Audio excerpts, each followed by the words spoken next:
প্রিয় দর্শক, জানিয়ে দেব আমাদের হাতে থাকা সর্বশেষ আপডেট আন্তর্জাতিক বাংলা খবর। চ্যানেলটি সাবস্ক্রাইব করে আমাদের সাথেই থাকুন। চীন ও পাকিস্তানের ভয়ে বঙ্গোপসাগরে আধিপত্য বিস্তারের চেষ্টা ভারতের। ভারত মহাসাগরীয় অঞ্চলে চীনের আগ্রাসী মনোভাব এবং পাকিস্তানের পক্ষ থেকে আসা সম্ভাব্য হুমকির মুখে নিজেদের প্রতিরক্ষা কৌশলে বড় ধরনের পরিবর্তন আনতে চলেছে ভারত। ভারতের প্রধানমন্ত্রী নরেন্দ্র মোদীর মুক্ত ও অন্তর্ভুক্তিমূলক ইন্দো প্যাসিফিক নীতির ওপর ভিত্তি করে ভারতের পূর্ব উপকূল এখন দেশটির নিরাপত্তার প্রধান অক্ষে পরিণত হয়েছে। কৌশলগত এই এলাকাটি পশ্চিমবঙ্গ থেকে তামিলনাড়ু হয়ে আন্দামান ও নিকোবর দ্বীপপুঞ্জ পর্যন্ত বিস্তৃত, যা সরাসরি বঙ্গোপসাগর এবং দক্ষিণ পূর্ব এশিয়ার সংযোগস্থলে অবস্থিত।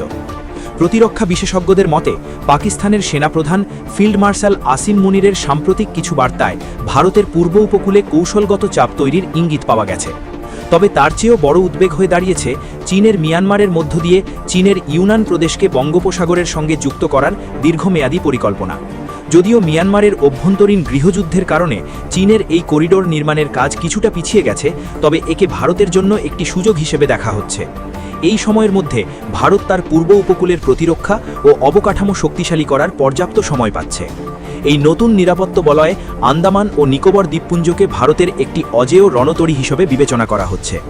বিশ্বের অন্যতম গুরুত্বপূর্ণ সমুদ্রপথ মালাক্কা প্রণালীর সন্নিকটে অবস্থিত হওয়ায় এই দ্বীপপুঞ্জ ভারতের সামুদ্রিক আধিপত্য বজায় রাখতে গুরুত্বপূর্ণ ভূমিকা পালন করবে। বিশ্লেষকরা বলছেন, হরমুজ প্রণালীর ওপর জ্বালানি নির্ভরতার কারণে ভারতের পশ্চিম দিকে যেমন দুর্বলতা রয়েছে, মালাক্কা প্রণালীর ওপর নিয়ন্ত্রণ ভারতের জন্য তেমনই এক সামরিক সুযোগ তৈরি করে দিয়েছে। ভারতের এই নতুন কৌশলে কেবল মাসরিক দিক নয়, বরং অর্থনৈতিক ও প্রযুক্তিগত অংশীদারিত্বকেও সমান গুরুত্ব দেওয়া হচ্ছে।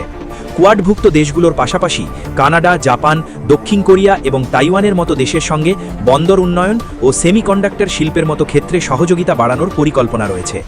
ভারতের পররাষ্ট্রমন্ত্রী এস জয়শঙ্কর বারবারই সংযোগ ব্যবস্থার ক্ষেত্রে বিশ্বস্ততা ও কৌশলগত স্বায়ত্তশাসনের ওপর জোর দিয়েছেন। সেই লক্ষ্যেই পূর্ব উপকূলের বন্দর ও শিল্প করিডরগুলোকে ভূরাজনৈতিক ধাক্কা সামলানোর উপযোগী করে গড়ে তোলা হচ্ছে।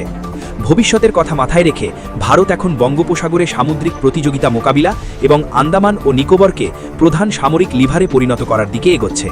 শ্রীলঙ্কা, মালদ্বীপ, মরিশাস ও সেশেলসের মতো প্রতিবেশী দেশগুলোর সঙ্গে উপকূলীয় নজরদারি ও দুর্যোগ মোকাবিলায় সমন্বয় বাড়ানোর মাধ্যমে ভারত তার সাগর ভিশন বাস্তবায়নে বদ্ধপরিকর। এদিকে রেড লাইন না মানলে ইরানের সঙ্গে সমঝোতা নয়, বললেন জেডি ভ্যান্স।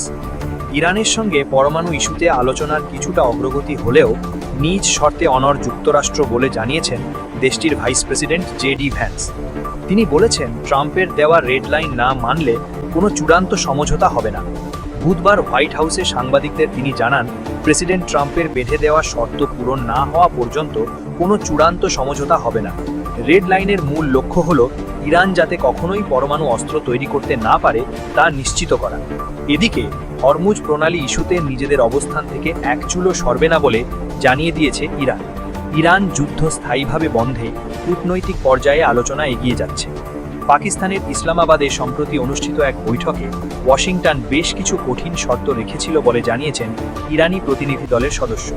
যুক্তরাষ্ট্রের দাবি ছিল, হরমুজ প্রণালী সম্পূর্ণ খুলে দিতে হবে এবং 60% সমৃদ্ধ ইউরেনিয়াম মজুদ সরিয়ে নিতে হবে। এর বিনিময়ে জব্দ করা $6 বিলিয়ন ছাড়ের প্রস্তাব দেয় যুক্তরাষ্ট্র। তবে এ শর্তে রাজি হয়নি ইরান।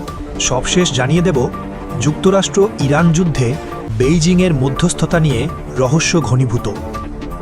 বিশ্ব রাজনীতির বর্তমান প্রেক্ষাপটে অন্যতম বড় প্রশ্ন হয়ে দাঁড়িয়েছে, মার্কিন প্রেসিডেন্ট ডোনাল্ড ট্রাম্প কি পারবেন চীনা নেতা শি জিনপিংকে রাজি করাতে, যাতে তিনি তেহরানকে আলোচনার টেবিলে আনতে প্রভাব খাটান। বিশেষ করে ইরানের সঙ্গে আমেরিকার চলমান সংঘাত নিরসনে চীনের ভূমিকা এখন আন্তর্জাতিক মহলে আলোচনার কেন্দ্রবিন্দুতে। বেইজিং নিজেকে বিশ্ব শান্তির মধ্যস্থতাকারী হিসাবে প্রতিষ্ঠিত করতে আগ্রহী এবং সেই লক্ষ্যে তাদের প্রোফাইলও বেশ শক্তিশালী। এর আগে 2023 সালে সৌদি আরব ও ইরানের দীর্ঘদিনের বৈরিতা নিরসনে বেইজিং সফল মধ্যস্থতা করে বিশ্বকে তাক লাগিয়ে দিয়েছিল। ইরানের ওপর চীনের অর্থনৈতিক প্রভাব ও নিয়ন্ত্রণ অনস্বীকার্য। বর্তমানে ইরানে উৎপাদিত তেলের প্রায় 90%-ই ক্রেতা চীন, যা ইরানের অর্থনীতির প্রধান চালিকা শক্তি। ফলে বেইজিংয়ের হাতে ইরানকে প্রভাবিত করার মতো যথেষ্ট ক্ষমতা রয়েছে।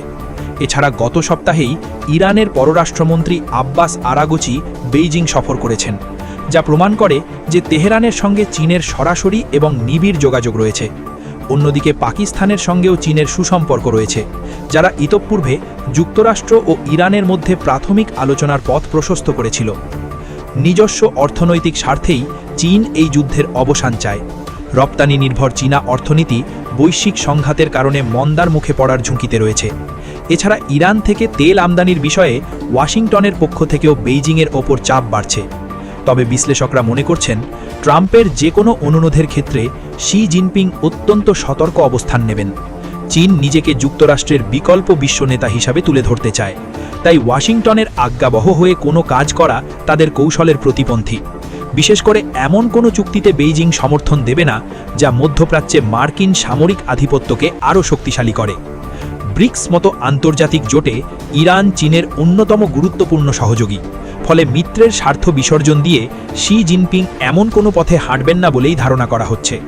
এমতাবস্থায় শি জিনপিং হয়তো হরমুজ প্রণালী উন্মুক্ত রাখার মতো সাধারণ বিষয়ে সুর মিলিয়ে যুক্তরাষ্ট্রের গুডউইলে থাকার চেষ্টা করবেন, কিন্তু দীর্ঘমেয়াদী ভূ রাজনৈতিক সম্পর্কের প্রশ্নে নিজের অবস্থান থেকে খুব একটা সরবেন না।